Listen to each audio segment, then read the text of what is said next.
Hi, I'll be talking about the Battle of Maldon today. So it's quite a short poem. The reason that it was short is because much of it has been lost. As with many other Anglo-Saxon poems, the Battle of Maldon is also anonymous. I mean, actually, in fact, we don't know who wrote it. So let's begin. Last week, you were supposed to read the Anglo-Saxon Chronicles, and instead of giving a lecture about the Anglo-Saxon Chronicles, I chose to show you a documentary about the Anglo-Saxon Chronicles. So if you read the text, if you read the Anglo-Saxon Chronicle on year 991, there is an entry which says, I mean, I'm reading it now, which says, "This year was Ipswich plundered, and very soon afterwards was Alderman Byrhtnoth slain at Maldon. In this same year it was resolved that tribute should be given for the first time to the Danes." So tribute is like payment, a money, uh, to stop the Danish people, to stop the Vikings. So you pay some money, and then in return, the Vikings will leave you alone. Okay, tribute, money. It was resolved that tribute should be given for the first time to the Danes for the great terror that they occasioned by the sea coast. That was first £10,000. The first who advised this measure was Archbishop Cyric. Okay, so as you can see here, this is actually talking about an actual battle which took place in a place called Maldon. Okay, so this poem therefore is like a literary version in a in poetic form of an actual battle which happened. All right, so let's come back to the poem. So I have highlighted certain parts of the poem, and I want to focus on those. So the poem starts with "was broken." So there is a little bit, I mean, this is a little bit strange, as you might notice, because the reason for that is that the beginning of the poem is actually lost. Okay, the manuscript is quite damaged. Therefore, the poem starts with "was broken." So we don't know what was broken. We don't know what the poet is actually talking about. All right. Then he ordered every young soldier to send off his horse, drive it far off and go forward, pay heed to hands and high courage. So the poem starts with the poem starts at the beginning of the battle.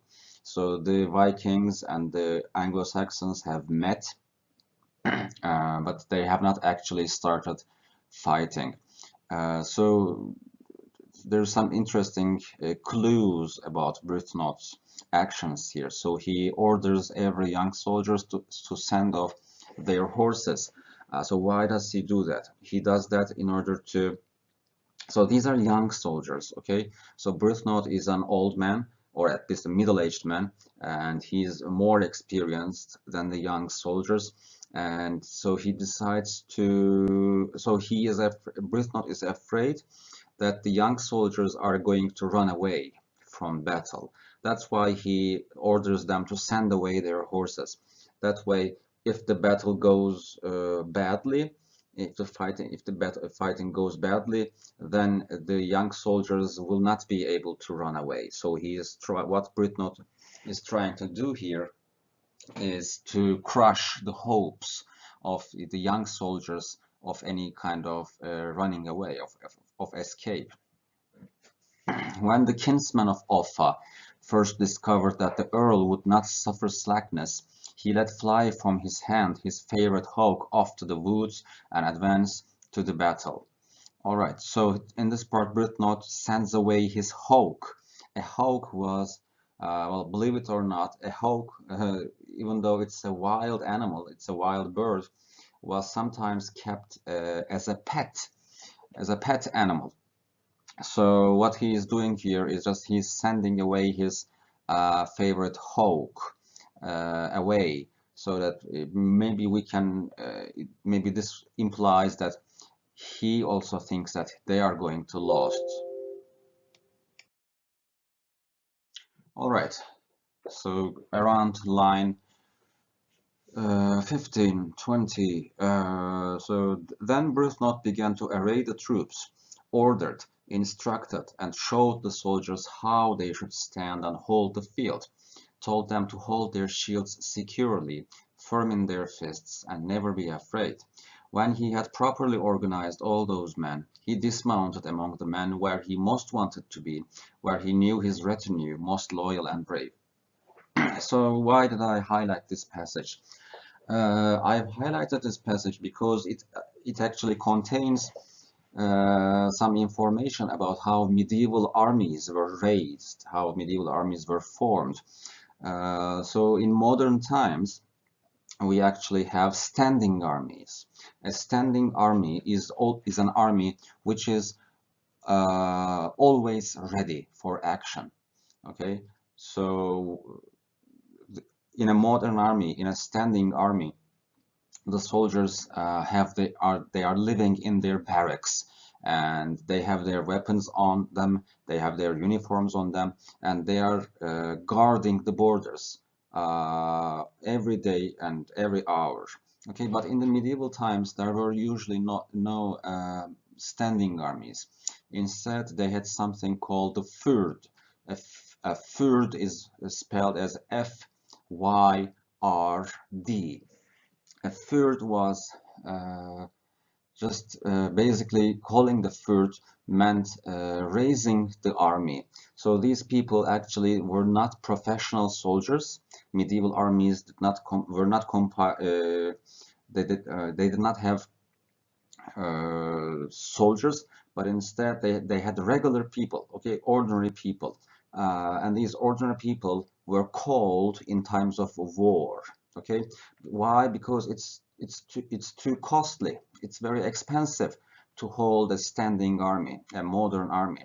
So these people, I mean, when there is peace, they go home, they work, and when there is war, they are called and they come back to the army.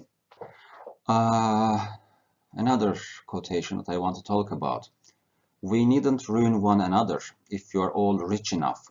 We will call a truce in exchange for gold. So in this section, the Viking messenger is speaking, and what he's saying is, if you pay us some tribute, then we are going to go to someplace else. Okay, but there is a problem with this kind of logic. Because when this poem was written, all the other Anglo-Saxon kingdoms were crushed. They did not exist anymore. So the only English kingdom, or let's say there was only one Anglo-Saxon kingdom.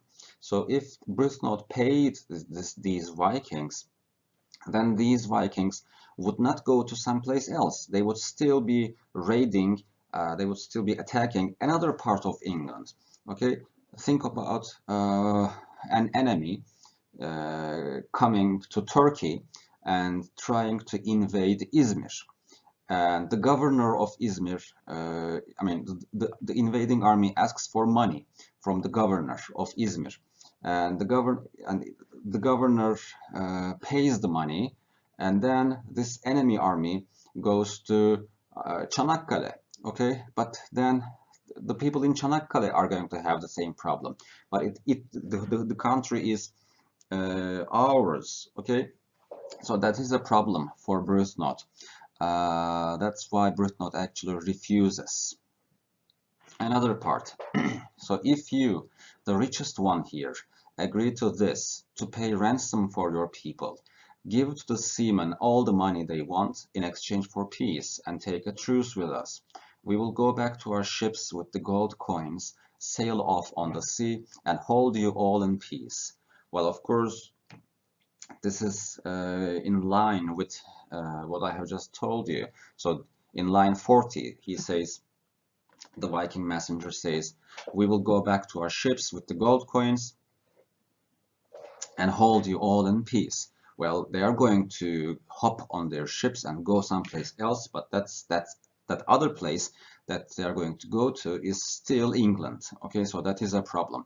But there is one, I mean, there's one thing more important which should be noticed here.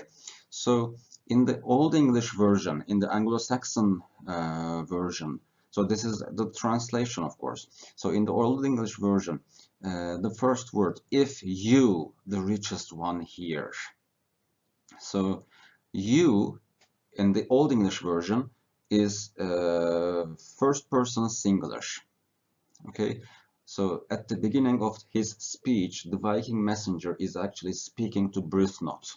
So Byrhtnoth is a lord. He is richer than the other ones, than the regular soldiers. Okay, but then just follow a couple of lines later. I mean, in the last line, in line 41, he says, and hold you all in peace. This one here, this you here, again in the Old English version, is is different. It's not the first person singular. He's talking about all of you. Okay, so in Old English language, there are two kinds of yous. Okay, so in the first one, he is talking to Byrhtnoth individually, but in the last one, in the last line, in the last you, is actually refers to the group of soldiers. Okay, in Turkish we can say it like sen and siz. Okay, so if sen Byrhtnoth, the richest one here, agreed to this, we will hold you, sizi, we will leave you, sizi, all in peace. Okay, so what the Viking messenger is trying to do here is he's trying to create an argument between the English people, between the Anglo-Saxons, because then those English people are going to think that well, Byrhtnoth is rich, and if he doesn't have the problems that we have, and if he pays this money because he is rich, he can pay this money, and if he pays this money, then our lives will be saved. So maybe some of the soldiers of Byrhtnoth are going to be angry with Byrhtnoth. That's what the Viking messenger is trying to do here. Okay, he is trying to create confusion or an argument among the Anglo-Saxons. So the land of Æthelred, that's what I have highlighted here. So Æthelred was the English king, the Anglo-Saxon king at the time. Like I have told you, there used to be 7 Anglo-Saxon kingdoms, the Heptarchy. But because of the Viking invasions, all of those kingdoms had fallen. There was only one last kingdom, which was Wessex, the kingdom of Wessex, and Wessex was actually successful in repelling the Vikings. And the most successful king, the most famous and most important king of Wessex was King Alfred the Great.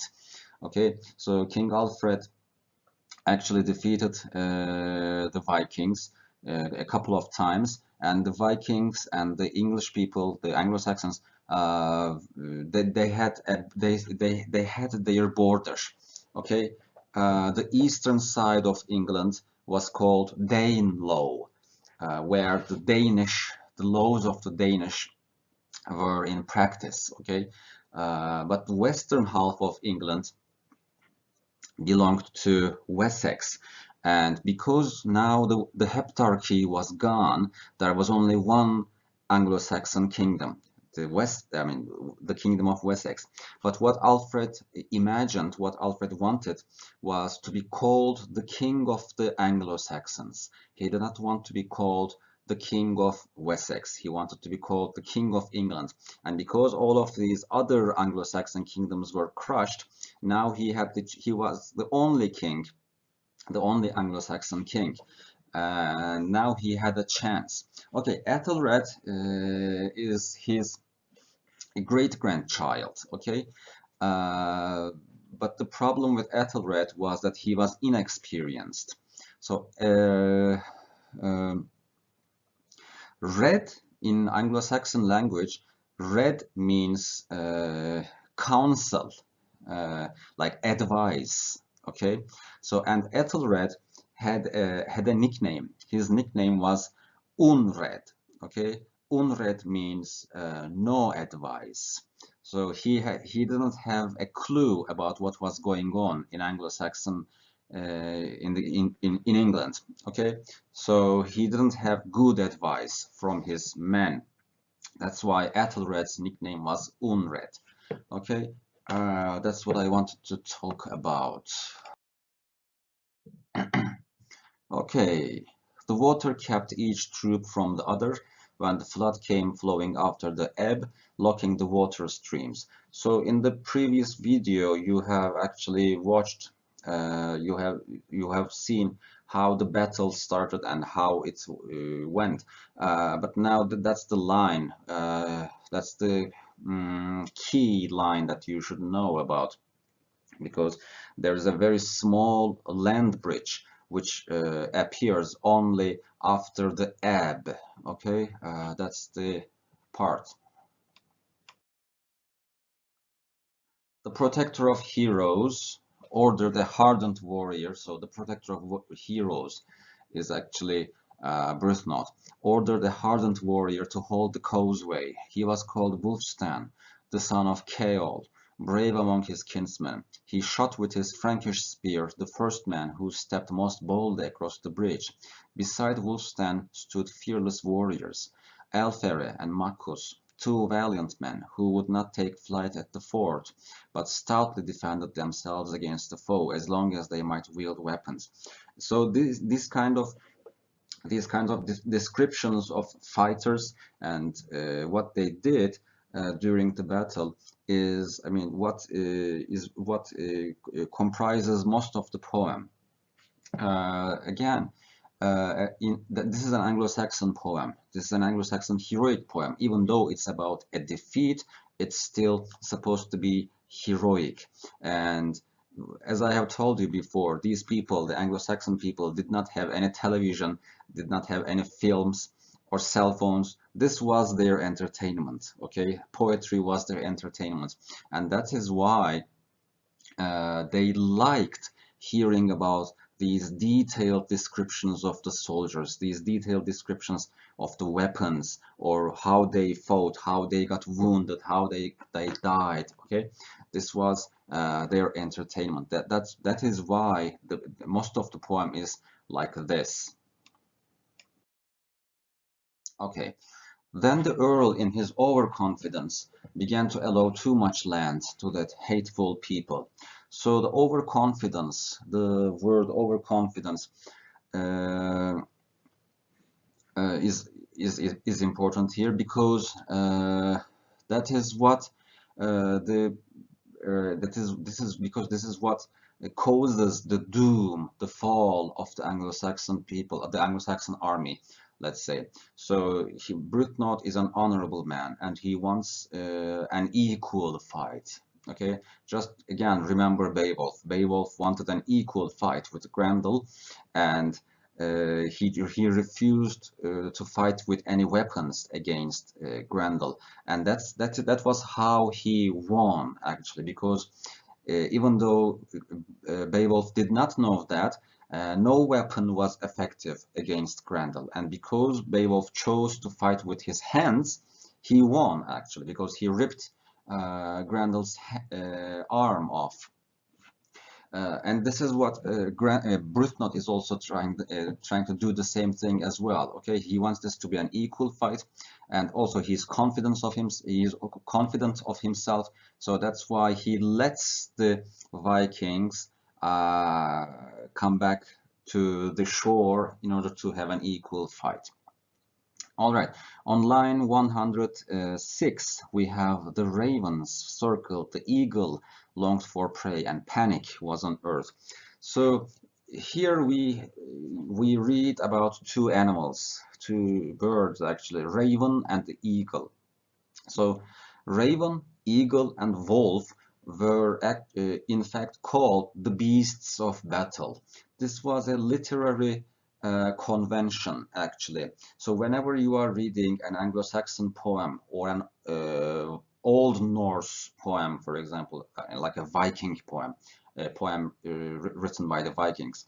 Whenever you see these three animals mentioned, it actually means that a battle is going to take place. This is like a signal to the reader that that a fight is going to happen and blood is going to be spilled.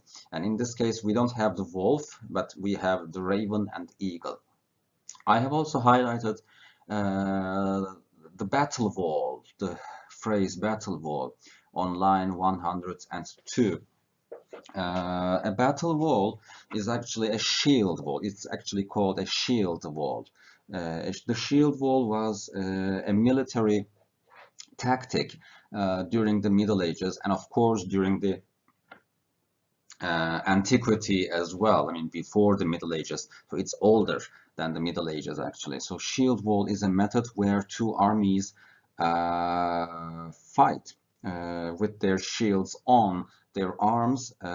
So in most of the movies, in most movies about which take place during the Middle Ages, there you usually see two armies mindlessly attacking each other. Okay, you see soldiers running to each other, two groups of soldiers running to each other as if they are fighting on the street. Okay, so their weapons are drawn and they just scream and run against each other. But that was not true. That's not the realistic way to portray medieval warfare. All right. I give thee thanks, O Lord of nations, for all the joys I have had in this world. Now, gracious Maker, I have most desperate need that thou grant grace to my spirit, so that my soul may journey to thee into thy keeping, King of angels, and depart in peace. I implore thee that the fiends of hell may not harm it. So this is also similar. So this is a heroic poem, but this part is where Byrhtnoth is dying. So Byrhtnoth is mortally wounded, and he's praying actually, and suddenly the tone of the poem changes after this part. So the poem starts as a heroic poem, but with this part, it starts to have some religious overtones. Okay, uh, that, so it breaks the illusion actually. This part actually breaks the harmony of the heroic poem. But again, this is most probably written by a monk. This poem is written by a monk, probably. We're not sure. And that is why the monk feels the need to mention God, or he needs to focus on how Byrhtnoth was a religious person, in fact. Okay, that is why. All right, so then some unwilling ones bowed out of the battle. The sons of Odda were the first in the flight. Godric left the battle and abandoned the good man who had often given him many horses. He leapt on the horse that belonged to his lord in his riding gear, which was not right, and his brothers with him both ran away. So what happens here is that because some of the soldiers, some of the high-ranking soldiers think that Byrhtnoth is dead, they just run away, and some of them actually take Byrhtnoth's horse. Okay, and because Byrhtnoth's horse is running now with another man on its back, the soldiers who see this horse think that it is Byrhtnoth who is running away. They don't know. I mean, there's confusion. This is battlefield. There's confusion. You cannot clearly see everything. So, but some of the soldiers see that Byrhtnoth's horse is running away with a man on its back, and these soldiers think that it is Byrhtnoth who is running away. That's why the morale in the Anglo-Saxon army is broken. So Offa had said earlier that day in the assembly when he held a meeting that many a man spoke bravely there who later would not stand firm at need. So this one seems like an unimportant passage, but I think it is important. So at this part in the poem, some of the soldiers talk about taking revenge for Byrhtnoth. Byrhtnoth is dead at this point, and they talk about taking revenge. They say that we're not going to abandon our Lord. We are going to fulfill our promise to him, and such words. But Offa, another soldier, another experienced soldier, says that well, many of you are speaking like this right now, but when the times are hard, when you see the difficulty, many of you are going to leave. Okay, so this part actually is kind of similar to what happened to Jesus when Jesus was having his last supper. I mean, the night before he was crucified. So Jesus was sitting and having a supper with his disciples, with his 13 disciples, and there one of those disciples, each of these disciples, one of those disciples tells him that I will follow you to death. Okay, I will never abandon you, Jesus. But then Jesus says, no, before the more before the I mean before this night is over, you are going to abandon me 3 times. So he makes a prophecy. Okay, he says that no, you're going to abandon me for 3 times, even before this night ends, even before the morning. And what happens is, at that night, after the Last Supper, the soldiers, the Roman soldiers, actually capture Jesus, and they just take him away. And some of those soldiers recognize that disciple, and they want to arrest him too. But then he just refuses that he is a disciple of Jesus. Okay, he says that no, I don't know this man. That's the first time I am seeing this man. Okay, so he just abandons, he betrays Jesus for 3 times, in fact. So this part is, I think this part is actually making a parallel between what happened to Jesus and what happened to Byrhtnoth, because many of those soldiers who were fighting for Byrhtnoth, actually they abandon him when they see that fighting is difficult. Godric, wretched son of Oda, has betrayed us all. When he rode off on that horse, that proud steed, too many men thought that it was our Lord, and so our forces were divided on this field. The shield wall broken, shame on his deed, by which he caused so many men to flee. So again, you see here, just like many soldiers of many warriors of Beowulf abandoned him in his last fight against the dragon. Many warriors of Byrhtnoth also abandon him after Byrhtnoth is dead. All right, so we are now at the end of the poem. Spirits must be the harder, hearts the keener, courage the greater, as our strength grows less.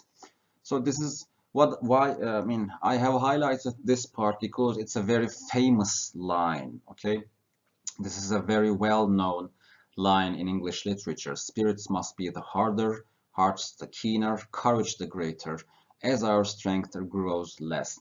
So this is a very nationalistic part, a nationalistic. These are very nationalistic lines, which emphasize even the fact that even though we grow less in numbers, I mean, because we are losing the war, we are growing weak, but still our spirits must be the harder. We should not lose our morale.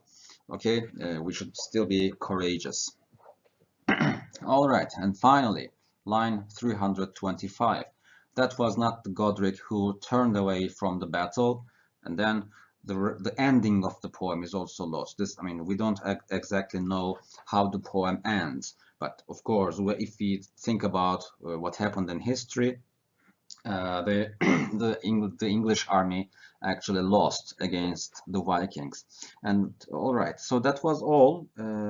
So what makes this poem interesting is that this poem is actually about a defeat. All right, so this poet has actually written a poem about a battle, about an actual battle where the English actually lost. Okay, so but still, I mean, it's important because this poem actually shows that you can still have hope, or you can use you can use a defeat as a morale boosting element. Okay, so that was all.